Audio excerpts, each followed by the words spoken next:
Bienvenue mes amis, welcome to the game. I have a match for you against CarlosM from the Smoke and Battle Finder. And I have been playing NU still mostly, but I've been trying to... What is this? Get out my screen! I've been trying to mess around with different sets, sort of like random stuff which I've never really tried before in NU. Like Swallow's an example there. There's also other stuff like Solrock, Lunatone, which I've been kind of interested in. A lot of it's 3rd gen, to be honest. I don't know what it is about 3rd gen, but a lot of stuff in there is just sort of completely, like, missing. Like, a lot of 3rd gen Pokemon I completely forgot even existed. I'll probably try something like Wailord next, who knows, but... First turn, we have Pyrotoz versus Chef, the Swalot. I don't know why I called it Chef, maybe it's the mustache that did it for me, don't know. First turn, I'm just going to go for an Earthquake just for some damage, and this kind of... I think the crit here mattered because Pyrotoz is bulky enough not to, you know, it would have taken that pretty well regardless if it's physically defensive because, like, I've had Sandshrew and stuff Earthquake it and still not take it down. And that's an unstabbed, like, I think I have max attack, but there's no boost or anything, so I don't know, it doesn't really matter anyway. Go for an Earthquake, bring it down to Sturdy, then he paralyzes me, which I wasn't expecting. If I'd have predicted that, I would have gone for a sub straight away. Now, what I was saying about, like, Solrock, Lunatone, that kind of stuff, even, like, Swalot, Weezing, they're Pokemon which are generally quite bulky, but still have reasonable attack, whether it be special or physical attack, and they get access to either Stockpile or Cosmic Power. Now, the great thing about those is, if you have a bulky Pokemon and you're behind the sub, a lot of stuff can't really touch you. Like, you get to the point where most walls can't break your sub, and even, like, Sweepers can struggle if you get enough boosts up. So it's quite interesting to play with. I mean, you know, it worked pretty well with Weezing. I think Weezing has been the most successful so far. Also got a game coming up where I do it with Lunatone, and I think there's another one with Swalot in there somewhere as well. But yep, goes to Glaceon as I take out the Pyrotoz. Now I go into my Seeking. Seeking definitely can take anything from Glaceon because I got a specially defensive one. The only weakness that specially defensive Seeking has is Grass, and, you know, anything else, absolutely fine. I got the Scald, Knockoff, Toxic. What more do you need? Haze. Haze as well. But I get the Freeze, but it doesn't really matter because I was going for Scald anyway, so get it for Scald on the incoming Leafeon. Doesn't burn, that's fine. I can at least switch out now and go back into my Swalot, who can hopefully wall anything that Leafeon has to throw at it. So this turn, it turns out he goes for a Swords Dance on my Switch. That was a good play. Now this turn kind of confused me, right? So, Swalot's here. I don't have max HP for whatever reason. I changed it to max HP straight after this game, by the way. He goes for X-Scissor. Now, I can only assume he was predicting my Girafarig switch in there. But even then, I don't think a Girafarig can outspeed Leafeon anyway, so, you know, I wasn't planning on doing that. But in any case, it goes for X-Scissor. Nearly takes out my Chef here, but just managed to hang on. Go for a Gunk Shot and take out the Leafeon. Yes! Swalot there gets 2 kills. That's a nice change. Don't often see it get any action, so it's nice for Swalot to show the world what he can do. He's bulky, he can take hits, he can do some damage in return. That's what you want from a poison type, right? Now in comes the Persian. I go to Sandshrew, you know, let Swalot die to a Fake Out. It's pretty much done at this point anyway.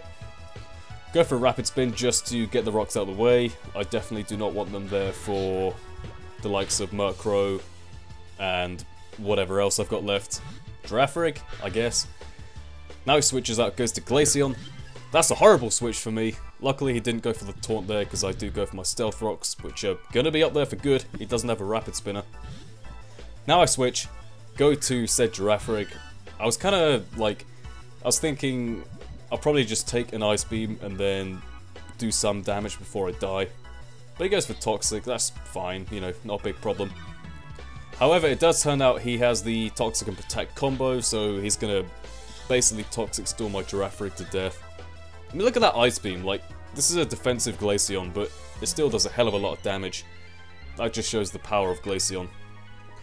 Go for a Psychic, protects again, fine, Girafarig dies, I get a, what, 30%-ish on the Glaceon, so it's not too bad. However, Seeking, in his infinite rage, Now, if there's one thing Seeking doesn't like, it's Glaceon. Seeking doesn't like anything, but especially Glaceon. Go for a knockoff. Avoid the Toxic. That's the key moment. Not really. Toxic's me next turn anyway. Go for a Scald. Get the crit burn because Seeking is just so enraged by the death of Girafarig. And it basically brings the Glaceon down to a point where it'll die to, I think, one more attack after this because the burn plus leftovers means it still lives. But yeah, Seeking's standing at sort of pretty much full health. Oh no, it does die this turn.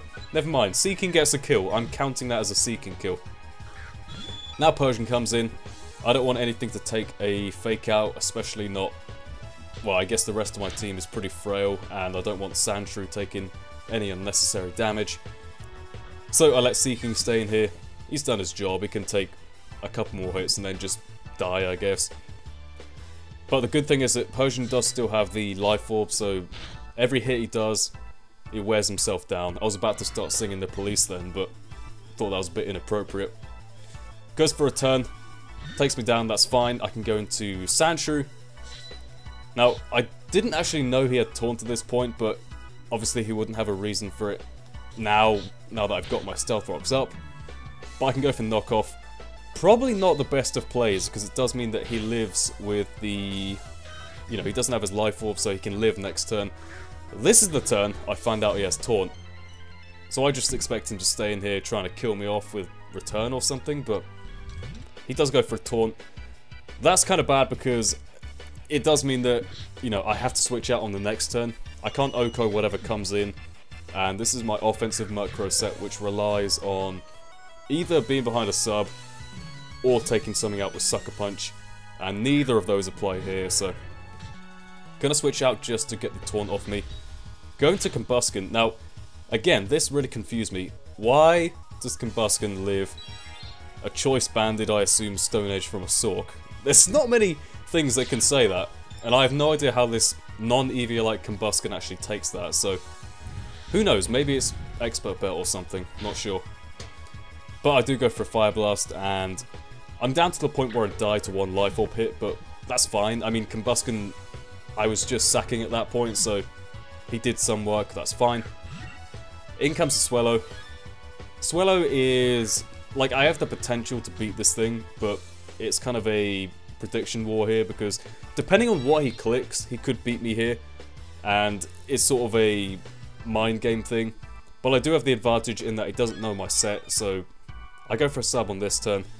Next, I know that he probably has the quick attack, so actually he doesn't go for it anyway, but the reason I went for Brave Bird here is because he could have quick attack, he could potentially kill me because, like, 2 quick attacks would probably take me out. Murkrow is frail as hell, but yeah, in any case, it doesn't matter because I go for a Brave Bird and that does take out the Swellow.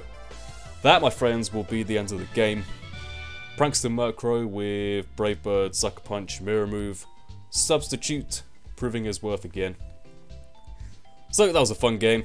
Swalot definitely, you know, put in the work that game. Not as much as I'd liked because I kind of misplayed with the Probopass, forgetting it had Earth Power, but not too big a deal. I'm happy with what it did. So, hope you all enjoyed the match, and with that being said, I'm gonna go play some Golden Sun. Goodbye.